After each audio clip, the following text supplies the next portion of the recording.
ہم میں سے اکثر لوگوں کو ہر چیز پر اپنی رائے دینے کا شوق ہوتا ہے، اور ان کی یہ خواہش بھی ہوتی ہے کہ ان کی رائے کو سنا جائے، اسے اہمیت دی جائے، مانا جائے۔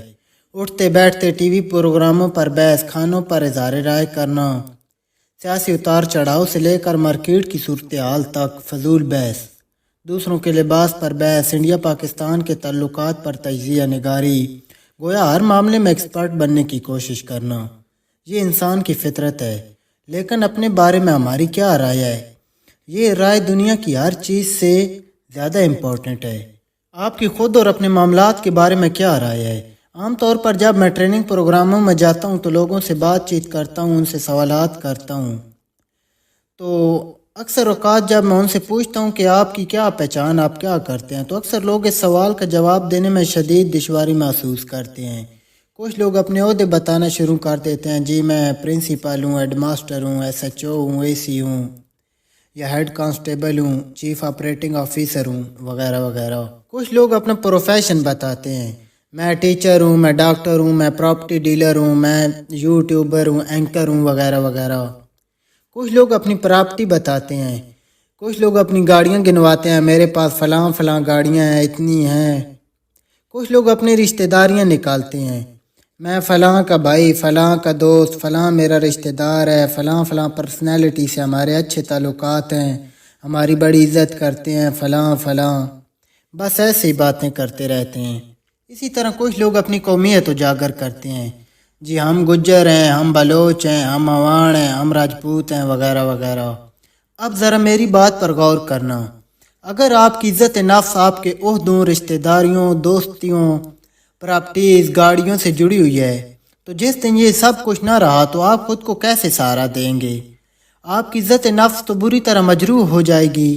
فار ایگزامپل، میری نظروں سے ایک مرتبہ ایک ایسے شخص کی کہانی گزری جس کا national accountability bureau of Pakistan یعنی نیب نے جب احتساب کیا تو بدقسمتی سے وہ شخص اپنی دولت کا حساب نہ دے پایا، یعنی وداؤٹ ریسورسز یا اتنے کم ریسورسز کے ساتھ آپ نے یہ دولت کیسے کمائی، اس بات کا وہ کوئی تسلی بخش جواب نہ دے پایا۔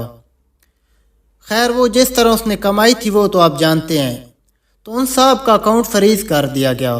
اس واقعے کا ان کی صحت پر ایسا برا اثر پڑا کہ ان کو ہارٹ اٹیک ہو گیا اور جان تک چلی گئی۔ خیر، اس سٹوری سے دو راستے نکلتے ہیں، ایک یہ کہ کبھی بھی کسی غلط طریقے سے دولت جمع مت کریں، یعنی کرپشن یا کسی دوسرے الیگل ریسورس کو یا بلیک وے کو یوز مت کریں۔ اگر سمپل ٹرم میں کہوں تو حرام مت کمائیں، اس سے بچیں، اوائڈ کریں۔ اور دوسرا رزلٹ یہ ہے جس کے لیے میں نے اس سٹوری کو ہائی لائٹ کیا ہے کہ دیکھیے زندگی میں اچھا برا وقت آتا رہتا ہے، یہ نشیب و فراز لمحے زندگی کا حصہ ہیں۔ اپنی عزت نفس یعنی اپنی پہچان کو ان فانی چیزوں سے الگ رکھیں۔ آپ کی عزت نفس آپ کی پرسنالٹی، آپ کی شخصیت ہونی چاہیے۔ عزت نفس دراصل آپ کی سوچ، آپ کا ذہن، آپ کا اپنے اوپر اعتماد کا نام ہے۔ یہ اعتبار کہ میرے سامنے جو بھی مشکلات، جو بھی چیلنج آئیں گے میں انہیں ایکسیپٹ کروں گا، یا جو بھی حالات ہوں گے میں ان کا مقابلہ کروں گا۔ اسی طرح خود پر بھروسہ رکھنا کہ میں جو چاہوں سیکھ سکتا ہوں، اپنے لیے مناسب فیصلہ کر سکتا ہوں۔ لہٰذا اپنی عزت نفس کو پائیدار کریں، مضبوط کریں، دوسروں کے سہارے جینے کے بجائے اپنے مقصد کے لیے جئیں۔ ایسے مت بنو کہ جانوروں کی طرح لوگ تمہارا استعمال کرتے رہیں، بلکہ کھلی آنکھوں سے جیو۔ اگر عظیم بننا ہے تو عظیم لوگوں کی طرح سوچو، سمجھو اور عمل کرو۔ تمہارا سب سے وفادار اور اچھا دوست تم خود ہو، یعنی تم اپنے ذمہ دار خود ہو۔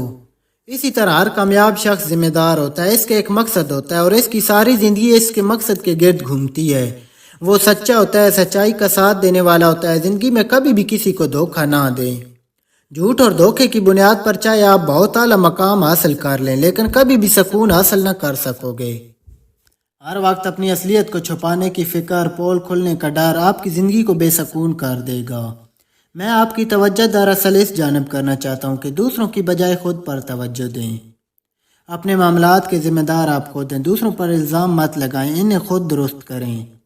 خود کفیل بنیں، اپنے عہدے، رشتہ داریوں اور دوستیوں کی بنیاد پر عزت کا مطالبہ نہ کریں، بلکہ پہلے اپنی عزت خود کرنا سیکھیں، پھر دوسرے آپ کی عزت کریں گے۔ یعنی خود کو اس قابل بنائیں کہ لوگ آپ کی عزت کریں، وہ بھی تب جب آپ ان کو عزت دیں گے۔ یہ دنیا سلام کرنے والوں کو سلام کرتی ہے۔ زندگی میں کامیابی ہر کسی کا حق ہوتی ہے، لیکن اس حق کو حاصل کرنے کے لیے خود کو حقدار ثابت کرنا ہوتا ہے۔ تو اب اقدار کیسے ثابت کریں؟ تو اس کے لیے ریٹ ریس سے باہر نکلیں، یعنی کامیاب لوگوں سے ملیں، انہیں فالو کریں۔ دراصل ہوتا یہ ہے کہ جس شخص میں لگن ہو کامیاب ہونے کی، وہ ہو تو جاتا ہے لیکن بڑی مشقت سے۔ تو کہنے کا مقصد یہ ہے کہ بجائے ٹھوکریں کھا کھا کر بھٹک بھٹک کر منزلوں تک پہنچنے کی بجائے ہم پہلے سے موجود معاشرے میں کامیاب لوگوں سے مل کر ان کی رائے لے کر اپنا سفر آسان کر سکتے ہیں۔ یعنی وہ آپ کو بتا دیں گے کہ زندگی میں آگے کیسے بڑھنا ہے، کون کون سی غلطیاں ہم نے کی تھی، تم ان غلطیوں سے بچنا، ایسے ایسے کرنا ہے۔ یعنی اپنی زندگی کا ایکسپیرینس آپ سے شیئر کرتے ہیں، جو کافی فائدہ مند ثابت ہوتا ہے۔ اسی طرح ہم کتابیں بھی پڑھ سکتے ہیں۔ فار ایگزامپل، ایک امریکی business man Robert T Kiyosaki ایک سکسیسفل بزنس مین ہیں۔ ان کی کتاب رچ ڈیڈ اینڈ پور ڈیڈ ایک بہت ہی نایاب اور پاپولر بک ہے۔ آپ میں سے کئی لوگ اس بک کے بارے میں جانتے ہوں گے۔ اسی طرح کی کتابیں ہمیں زندگی میں بڑی آسانی سے کامیابی کا راستہ دکھاتی ہیں اور ساتھ ساتھ گائیڈ کرتی ہیں۔ اسی طرح وقت کی پابندی، پیسوں کا اچھا استعمال یعنی فضول خرچی سے بچنا، اچھے لوگوں کے ساتھ اٹھنا بیٹھنا یعنی برے لوگوں سے جان چھڑوانا، جو بجائے آپ کی حوصلہ افزائی کے آپ کی حوصلہ شکنی کرتے ہیں، دوسروں سے اچھا برتاؤ کرنا، اچھے اخلاق کا مظاہرہ کرنا اور صحت کا خیال رکھنا، ورزش یا جم کرنا وغیرہ وغیرہ۔ یعنی یہ کچھ ایسی چیزیں ہوتی ہیں، ایسی ہیبٹس ہوتی ہیں جو ہماری پرسنالٹی کو نکھارتی ہیں۔ جیسے کہتے ہیں نا کہ قطرہ قطرہ مل کر دریا بن جاتا ہے، ٹھیک اسی طرح یہ چھوٹی چھوٹی خوبیاں مل کر آپ کو ایک کامیاب شخصیت، ایک لیجنڈ پرسنالٹی، ایک ڈائمنڈ پیس بنا دیتی ہیں۔ اگر آپ میں کامیابی کی لگن اور جذبہ ہے تو خود پر محنت کریں۔ اس ویڈیو میں بتائی گئی ہدایات پر عمل کریں۔ ویڈیو کا آخر تک مطالعہ کرنے کے لیے شکریہ۔ اس چینل کو اسی قسم کے پازیٹیو کنٹینٹ کو شائع کرنے کے لیے بنایا گیا ہے۔ اور اگر آج کی یہ ویڈیو آپ کو پسند آئی ہے اور آپ مزید اس قسم کی ویڈیوز حاصل کرنا چاہتے ہیں تو چینل کو سبسکرائب کریں اور مزید کنٹینٹ کا مطالعہ کریں، اور اپنے سوالات کو کمنٹ باکس میں ٹائپ کر دیں تاکہ ان کا جواب دیا جا سکے۔ Thanks for watching.